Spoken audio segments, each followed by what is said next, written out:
Caitlin Clark Mm-hmm. and I'm a fan. Angel Reese, right? Yeah. They're going back and I'm a forth. fan of both. And Jamil Hill says by the time Angel Reese is done, she's going to be the Michael Jordan of WNBA. She said about Angel Reese? She said Angel Reese, by the time she retires, can you pull up this quote? She said, by the time she retires, she will be the MJ.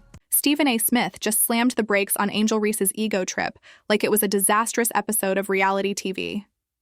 After she pulled the ultimate Caitlin Clark stunt, the internet exploded with a collective, "Oh no, she didn't." If you thought basketball drama was confined to the hardwood, buckle up, because Stephen A. just turned his mic into a flamethrower. And Angel Reese? She might need some aloe for that burn. What did she do? Oh, you're not ready for this level of chaos. It's not about black and white. It's about that white player and that black player. Why? Because of the history that they had before they came to the WNBA.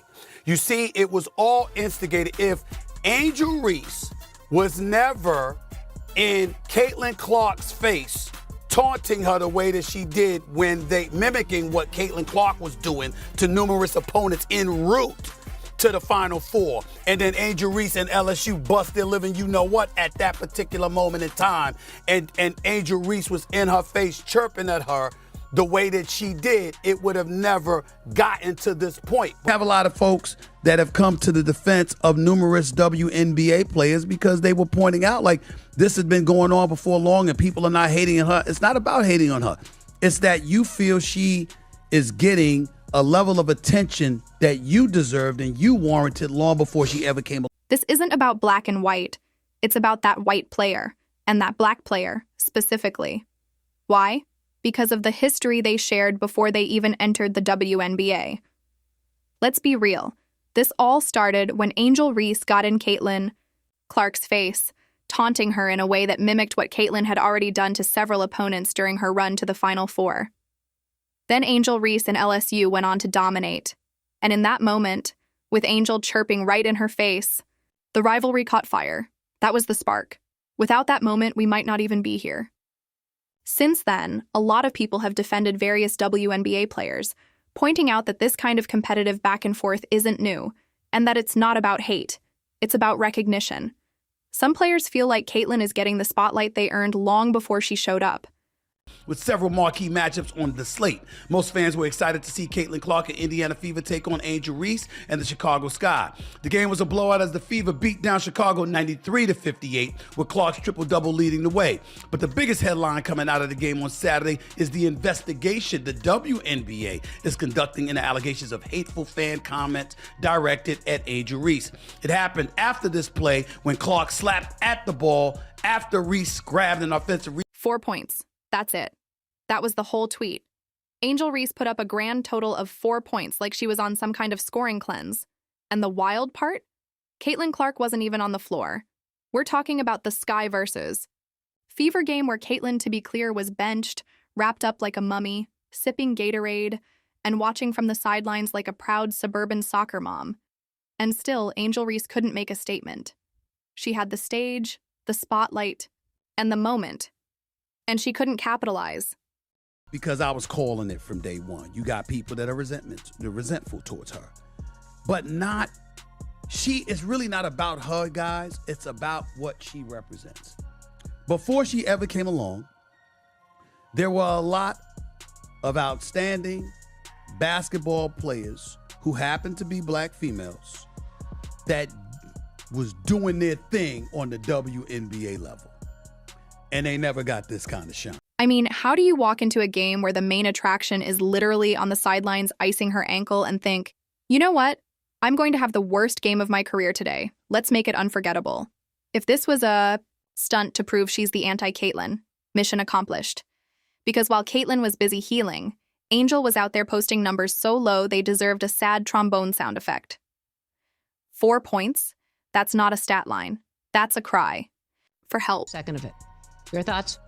Well, first of all, it's not a rivalry. Not when you lose about 35 points. That's true. It's not rivalry. Indiana Fever's on a different level than the Chicago Sky. Let's get that out the way. Secondly, as much as we love Angel Reese because she is special, she's not Caitlin Clark as a player. Caitlin Clark is on a different level. We just have to own that. Angel Reese can rebound the basketball. She's a damn good player. She's got a bright future in the WNBA, but Caitlin Clark is next level. Sure, she snagged her beloved 12 rebounds. Oh, she lives for those boards. You'd think each one came with a free Chick-fil-A coupon the way she snatches them like her career depends on it. And honestly, after this disaster, it just might. If rebounds were gold bars, Angel Reese would be loaded. But points, buckets, actual offense? She's acting like scoring is beneath her, like she's doing the game a favor by not dropping double digits. I'm going to elaborate a little bit more on that in just a second. But before I do that, I want to ask you your thoughts about apparently some racial animus that was thrown in the direction of Angel Reese. The Chicago Sky have gotten involved, talking about they're going to protect their players at all costs. The WNBA has issued a statement saying it abhors and discourages hate of any kind, etc., etc. Your thoughts about it? Here's the WNBA statement. The WNBA strongly condemns racism, hate, and discrimination in all forms. They have no place in our league or in society. We are aware of the allegations and are looking into the matter. Your thoughts about that element of all of this, where you believe it emanates from, and do you think it will ever subside? Oh man, the latter part of that, Stephen A, is quite the thing to think on. I think when you go back to the impetus of the rivalry that we have between Caitlin and Angel Reese, I remember funny clips on the internet. You know it's bad when even the commentators are scrambling to spin it. Well, she's contributing in other ways. Other ways like what? Morale support? Angel looked like she was running cardio drills for 40 minutes straight. At one point, the camera caught her zoning out like she was weighing a second career in reality TV, the real stat patters of Chicago, coming soon to a streaming service near you. Let's be real. Angel Reese used to show up with all the swagger. Lashes on point, nails flawless, attitude untouchable. But that stat line? It's giving, oops, I forgot there was a game today. The whole performance screamed I peaked in college. This isn't the season she hyped. This isn't the Bayou Barbie domination tour. It's Desperate Housewives WNBA edition and Angels holding the empty wine glass. Meanwhile, Caitlin Clark is out here getting targeted like she owes the league money and still manages to contribute. When they actually let her shoot, she's draining threes, dishing assists, and somehow getting double-teamed like she's Steph Curry's long-lost cousin. Let me break this down a little more. But first, let's talk about the racial heat Angel Reese has been catching. The Chicago Sky issued a statement saying they'll protect their players at all costs. The WNBA followed up, condemning hate and racism in all forms, saying it has no place in the league or society. They're looking into it. Standard PR language, but still necessary. So now we're dealing with two battles, one on the court and one in the comments. And the sad part? Both seem to be eating Angel alive. Let's rewind.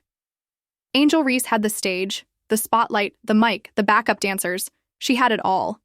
And yet she forgot her lines. That infamous 12-rebound flex? Let's be real, not all.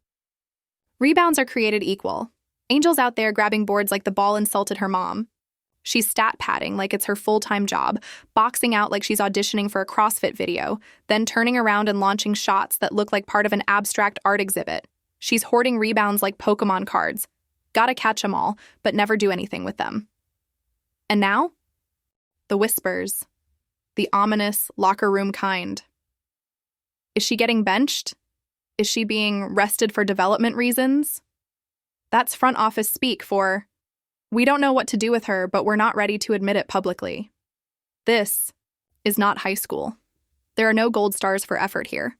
If you're not scoring, you're sitting. And right now, Angel's best contribution might be her courtside fashion. If they start cutting her minutes, she better check in with the wardrobe team instead of the coaching staff. This was supposed to be her breakout season, the one where she shuts up the critics and proves she's more than a viral nickname and some college heat. But instead, she's becoming the WNBA equivalent of a viral TikTok trend that died in 2 weeks. Remember the milk crate challenge? That's Angel's career arc right now. Started high, took one shaky step, and now we're all watching the collapse in slow motion. Let's not forget, Angel Reese's rise to fame was directly tied to Caitlin Clark. When Caitlin was taunting opponents during her NCAA run, Angel was the one who clapped back, got in her face, and lit up the rivalry. That moment made her famous. But fame's a double-edged sword. Because after that, The vitriol came hard and fast, and Angel felt it. She admitted it. And that's real. But here's the thing. People wanted her to succeed. She's a quote machine, a walking headline, pure drama, pure image. In other words, WNBA gold. But gold don't matter if you can't score. 4 points ain't cutting it. Unless this is some kind of performance art about minimalism in sports. Then girl, it's not working. Fans see it. Twitter lit up like draft night. 4 points? Is she okay? Rebounding queen. Offensive ghost. Even her die-hard supporters are writing think pieces like, maybe she's just struggling. Yes, Karen, she's struggling. Like a Roomba on shag carpet. And the worst part? The contrast. Caitlin Clark's mere existence shines a spotlight on every flaw in Angel's game. While Caitlin's sidelined with an injury, she's still the headline. Still contributing. Draining threes, dishing assists, when they let her shoot, of course, and still getting double-teamed like she's Steph Curry's cousin. Meanwhile, Angel's fully healthy, got the runway wide open, and somehow manages to trip over her own potential. And now the rumors are thick. Development rest, rotation shift, you name it. Translation: the front office is panicking. Look, this ain't college anymore. You don't get by on your LSU highlight reel. This is the WNBA. Every game is a test. And right now, Angel Reese is flunking. She's not just playing basketball, she's auditioning for a future in this league. This isn't Baton Rouge. And you know, Stephen A. Smith saw that box score, put on his glasses, and let out a deep, disappointed sigh. 4 points, 4 points. He's probably warming up that monologue right now. And honestly, he's not wrong. Angel needs to snap out of it. No one's asking her to drop 40. Just give us something. Double digits, an assist, a flash of offensive clarity. Because right now, watching her play is like watching someone try to microwave a steak. Confusing and upsetting. And the pressure? It's not letting up. Every minute she's on that floor is a battle for relevance. This isn't the NCAA with Versailles. Slow-mo montages for every hustle play. This is the W. If you're not producing, you're not playing. Meanwhile, Caitlin Clark, Rookie of the Year candidate, 4th in MVP rankings, is out here causing chaos. And Angel? She's just trying to find her rhythm before her stat line turns into a sticky note with one lonely rebound and a motivational quote. Angel Reese entered the WNBA with hype that few rookies ever experience. She had the charisma, the NIL deals, and the college accolades to command national attention. But now, just months into her pro career, the momentum is shifting, and fast. Caitlin Clark, despite dealing with injuries, remains the league's undisputed main character. Even at less than 100%, Clark contributes meaningfully to her team. Meanwhile, Angel's performances are becoming more of a concern than a highlight. She's struggling on the court, posting underwhelming stat lines while her team, and the fans, wait for a breakout that hasn't come. Her coach, Tyler Marsh, appears to be grasping at straws, rotating her across positions in a tactical game of roulette that hasn't yielded results. It's not development, it's desperation. If this trend continues, Angel Reese risks becoming more of a cautionary tale than a cornerstone.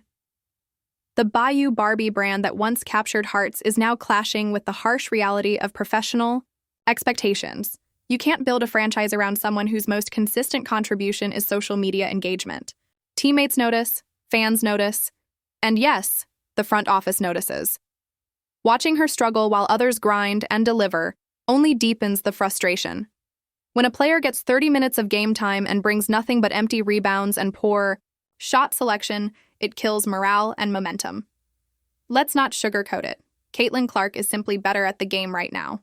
She's already climbing record books with triple-doubles while Angel is still trying to remember how to confidently attempt a shot. Clark's impact is undeniable, and when she returns fully healthy, she's going to remind everyone why her jersey tops the charts while Angels gather dust. The league needs leaders, playmakers, game changers, not vibes and Instagram captions. The WNBA is about production, not potential, and time is running out for Angel to adjust. Even the Sky's coaching staff seems to be losing faith. Constantly. Shifting Angel's position mid-season is less about strategy and more about crossing fingers. That's not coaching, that's gambling. And right now, they're losing. Tyler Marsh can shuffle her from the paint to the perimeter to wherever else, But if the performance doesn't improve, it's just window dressing on a deeper problem. Fans were promised a rivalry, Angel versus Caitlyn. What they got is one player, carrying the league's storylines while the other disappears in real time. If things don't change soon, Angel won't just be off the court, she'll be out of the conversation. And the sky won't improve until they face the hard truth. The Angel Reese experiment isn't working. Not yet. Maybe not ever, unless she finds her game fast. Because in this league, hype fades. But production? That's what keeps your name on the scoreboard and in the spotlight.